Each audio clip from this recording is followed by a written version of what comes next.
everybody? How's everybody doing this morning? At least on stateside, it's morning. Across the pond, it's probably afternoon, I guess.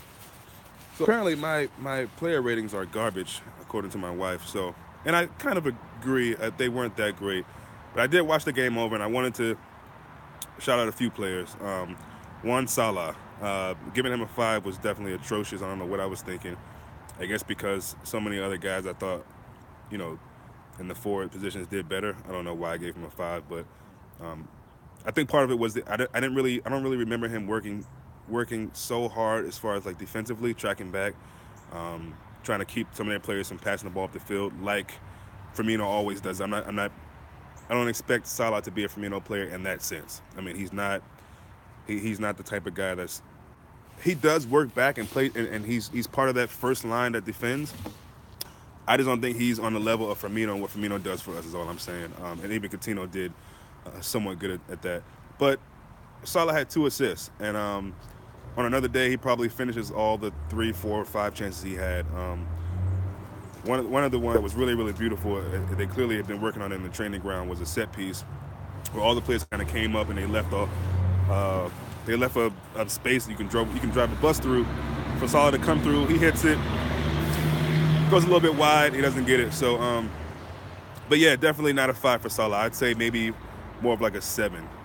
I mean, I think obviously he tried hard and he made those runs. I mean, the passes that we were making to Salah were just amazing. I think if just one thing went different, we could have gotten those goals.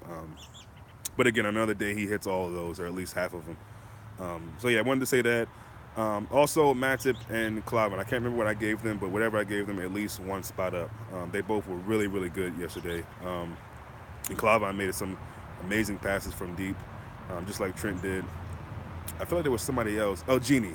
Even though I think Genie started off not so well, he was much better in the second half. So I think I gave him a low rating, and I probably should have given him something a little higher. So just coming back with that and saying that, it's amazing what you can see differently a second time watching the game.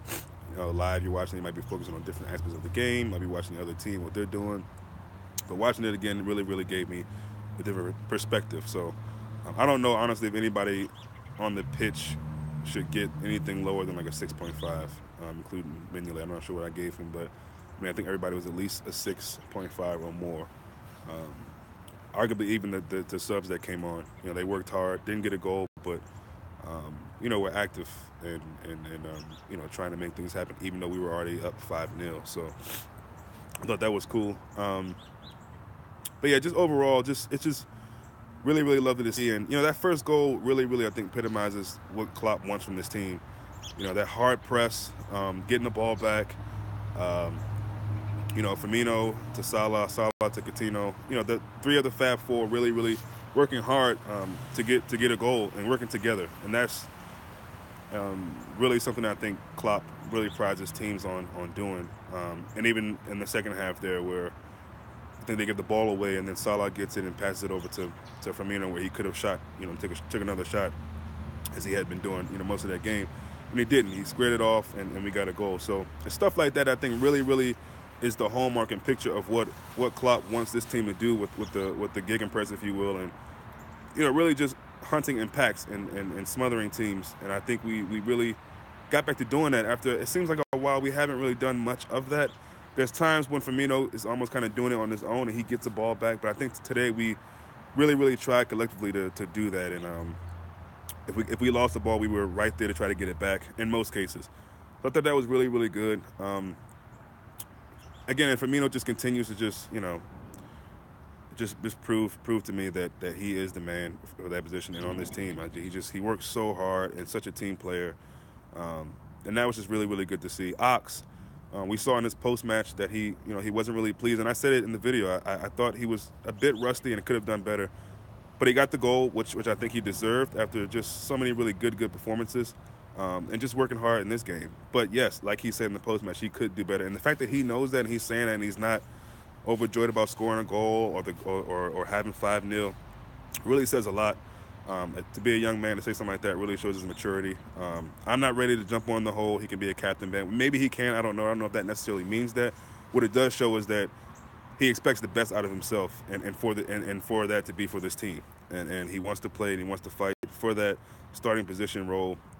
Right now, it's just hard. We got a lot of good players. We got a lot of games to play. We have to rotate.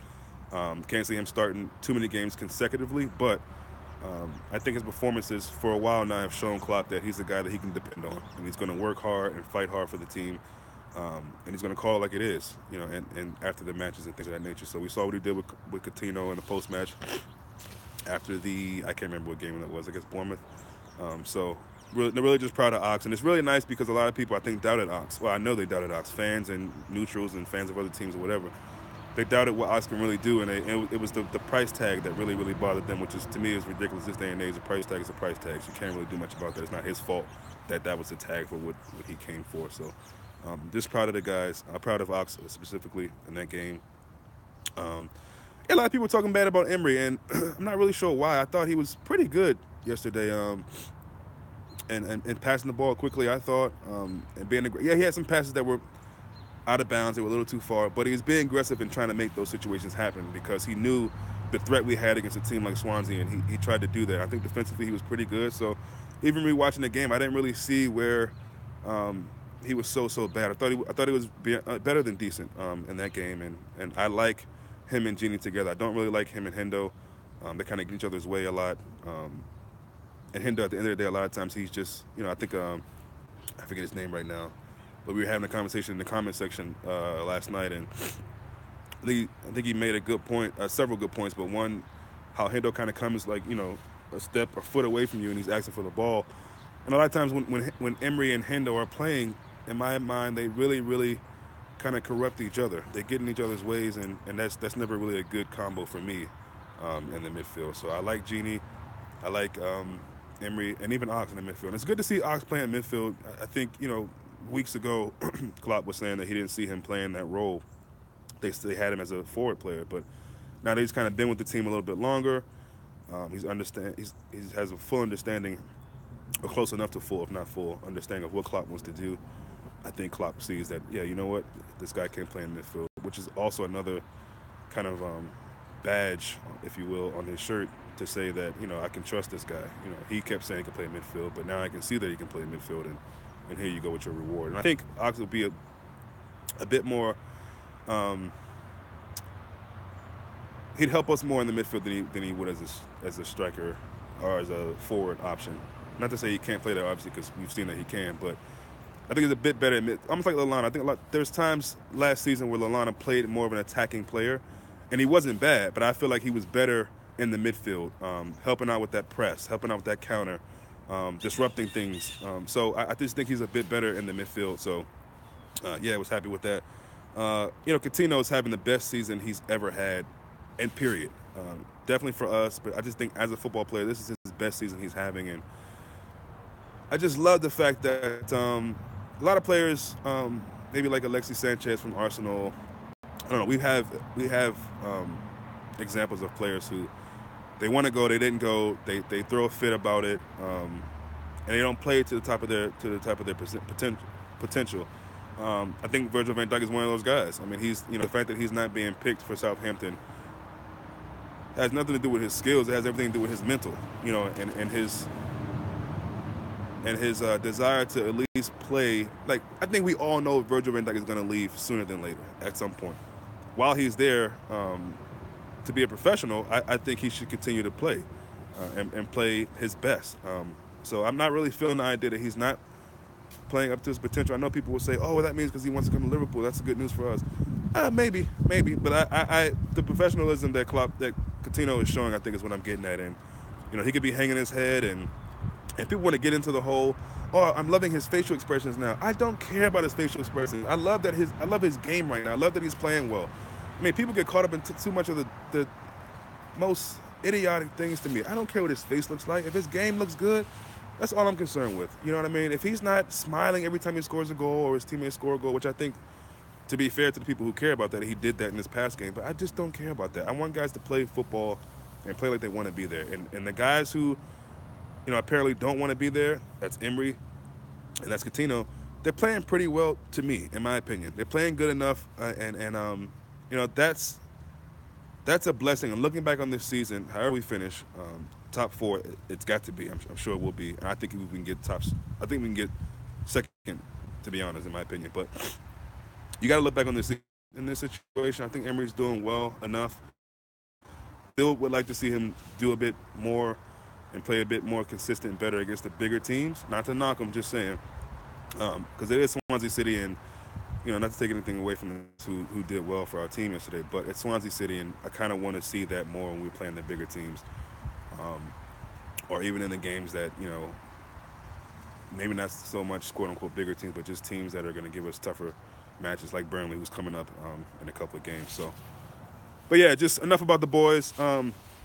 I can go on and on and on about them individually or as a whole. I'm talking about Leicester. Leicester had a tough one against Watford yesterday, and Schmeichel kind of cost him the points there with the own goal, kind of ricochet sort of thing, whatever. I think Schmeichel's a fine keeper, and if someone told me now that we can trade him with Mignolet, I would take it. So, not going to knock him too much, but I do hope he does that for us Saturday or any kind of mistake like that. Leicester's a good team. We all know about it. Champions here recently, a couple seasons ago. And they still have some really good players, and they've added in some decent players, especially in the midfield with Ndidi. And I think Damari Gray's a really, really good young talent. So they still got some players. They still play together, compact. And they have Vardy to me, who's very, very underrated, but he does have that speed and that pace that can catch you off guard if you're not ready. So along with Amares, of course. So it'll be a tough match. It'll be the third time we played them, which is a little bit irritating because Leicester's a bit of a thorn in my side personally. But last time out we beat them, I think the game was closer than it may have looked on paper, on the final score. Look at the stat box. But Leicester are a decent team, so we got to be ready for that. We got to be ready for that, and we got to be able to match them. Now, it's good to have a win against Swansea, but it's very, very, very, very important for game. We kind of let us, and we just keep fighting this into the new year. So they can't come sooner.